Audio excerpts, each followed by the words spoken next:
lovely thing, and this is what's beginning to happen to you more and more, to a lot of you, where a manifestation happens.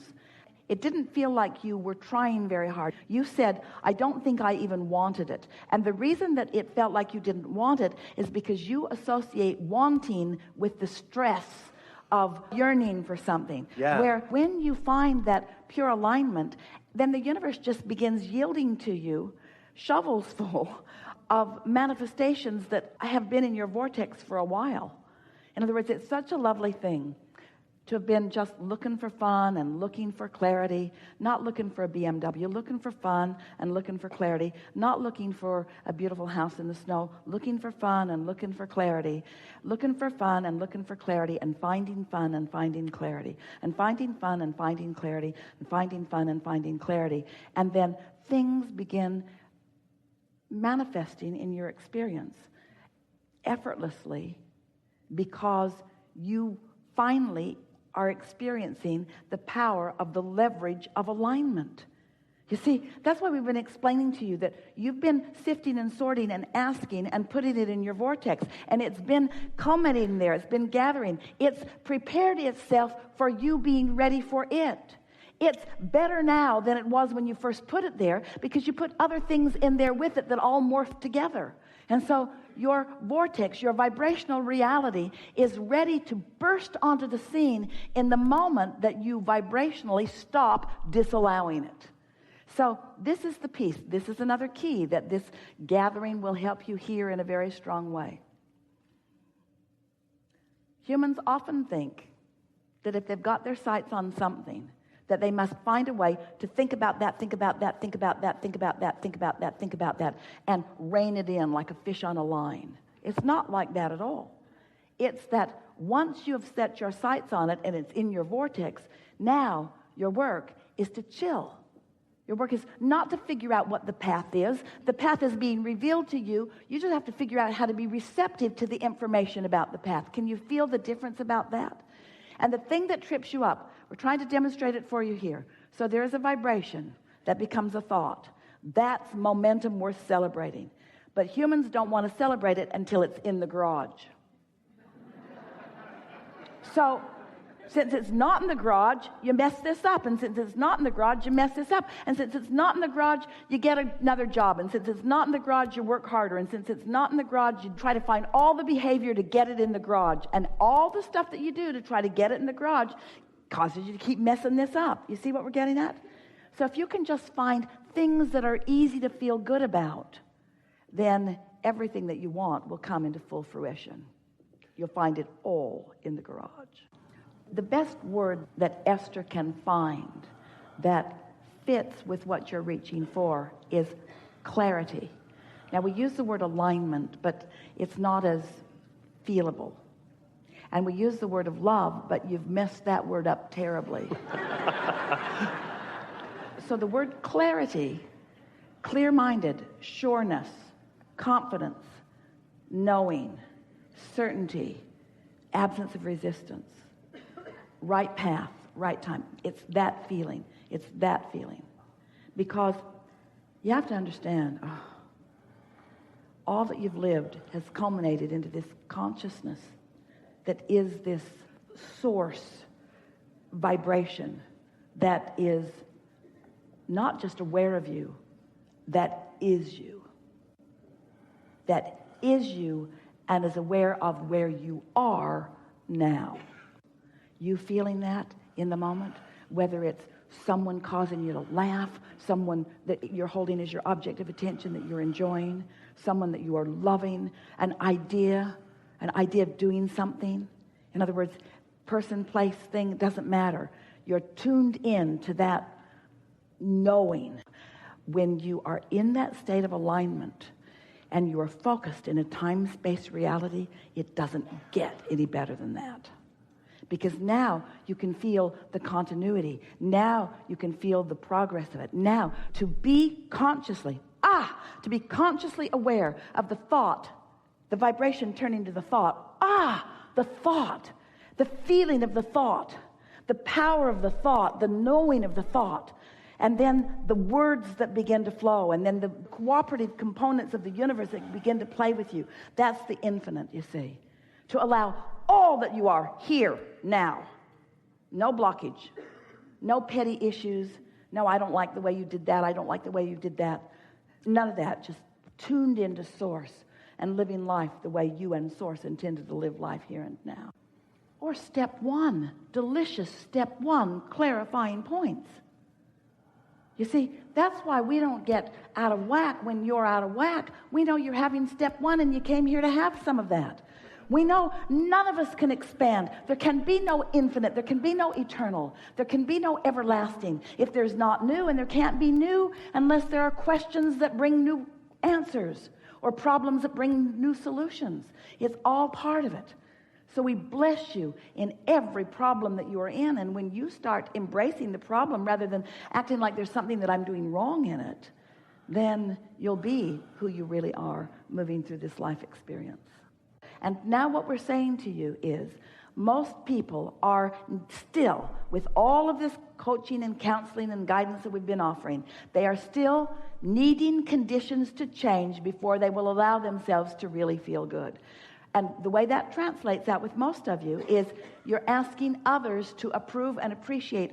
In other words, it matters so much how others are seeing me. I care about what you think. I want your perspective to meld with my perspective. And then I'll be happier if you really get me, if you really understand me. We know who you are and why you are here. We know that the contrast is natural, so we don't blame you when you're stepping in the muck. We know that that's how you figure out what you want, so we don't feel uncomfortable when you're in the step one part of the process. We know that it always turns out well because we've got the bigger picture. And so we don't have to worry about any situation that you might get yourself in because we know that ultimately you come back around to who you really are. Esther woke up one morning feeling good because she hadn't thought any thoughts that took her away from that. She woke up with her cork floating and didn't do anything to cause it not to float.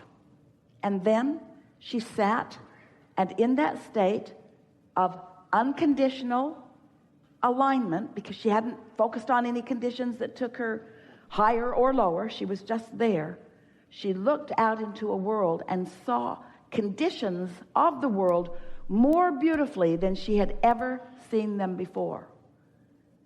She didn't get up not feeling good, make a list of positive aspects, try to talk herself into feeling better, and then look out at the world. She woke up aligned. That's the thing that we're wanting you to hear.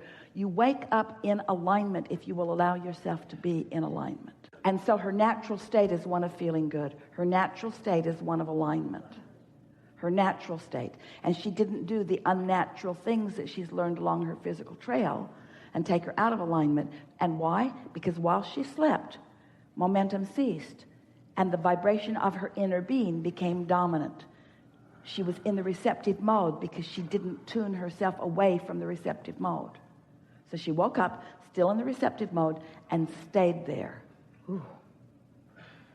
And then the vibration turned to a thought. I think I'll go outside. The vibration turned to a thought. I think I'll look over there. I think I'll look over there. I think I'll look over there. A seamless awareness of her environment with no resistance.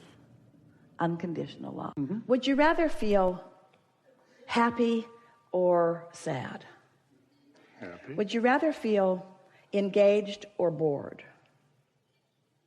Would you rather feel momentum or stagnation? Yeah. Would you rather feel energized or lethargic? Would you rather feel eager or discouraged? Would you rather feel energized or innervated? We know these are really simple questions that seem to have no relationship to the conditions that you need to solve.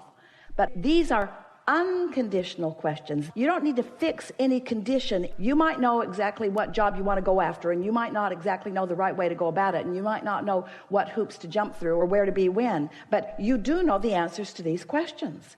And as you ask yourself these questions until you shore up your awareness of how you want to feel. So let's just play with this for just a little bit. You like clarity or confusion? clarity. So just focus on clarity for a minute. Feel clarity. Just think about what clarity means. You don't even have to think about a situation where you felt greater clarity. Just asking yourself, would you rather be too hot or comfortable? Would you rather be all balled up and tense, or would you rather be relaxed? You see what we're getting at? As you ask these unconditionally motivated questions, but you do focus. It's like a form of meditation. You focus yourself into the vibration of your source. Now that you've focused yourself into the vibration of your source, now everything in your life is adjusting. You can't see it yet because it's early on. But everything is adjusting to this newfound frequency because, hear this, for the first time in a long time, you offered a frequency unconditionally. The conditions, we love you so much, screw up your frequency because you know too much. There's too many pieces. You've applied for too many jobs. You're too aware of the job market. You know too much that's going on. You know so much, you've got yourself in a wad of vibration that is preventing you from a path that is easy to follow. The reason that you're lost on the path, you're right, it will eventually boil down to that. But the reason that you're lost is because you haven't given the path a chance to light up in a really discernible way. And when you do this unconditional stuff, the path lights up. You have an impulse to do something, and nothing could stop you from doing it because you feel it so strong, you see. Aren't you sometimes having that experience?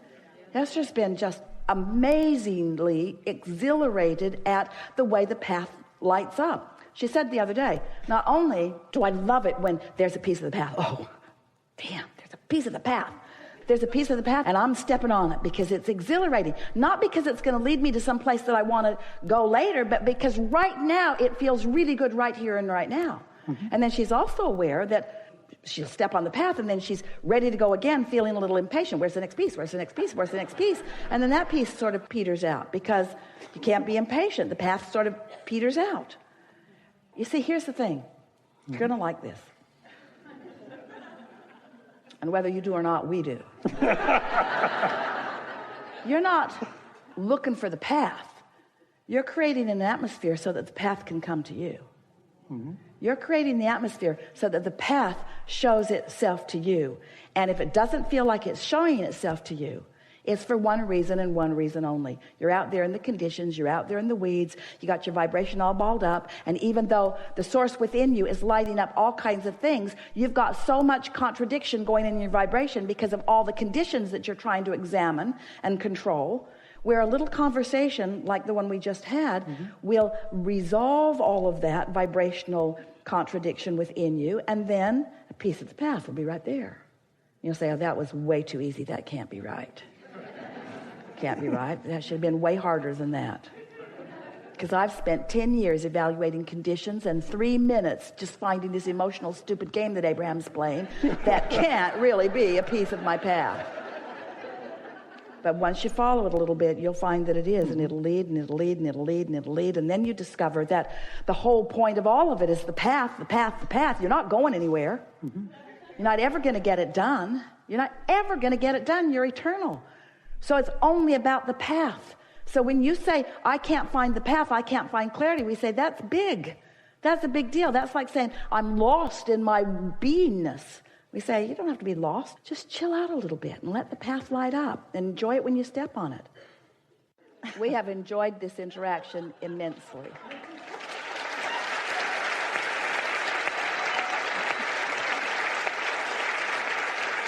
Take it easy. Be easier about everything. Be more playful. Have more fun. Sleep more.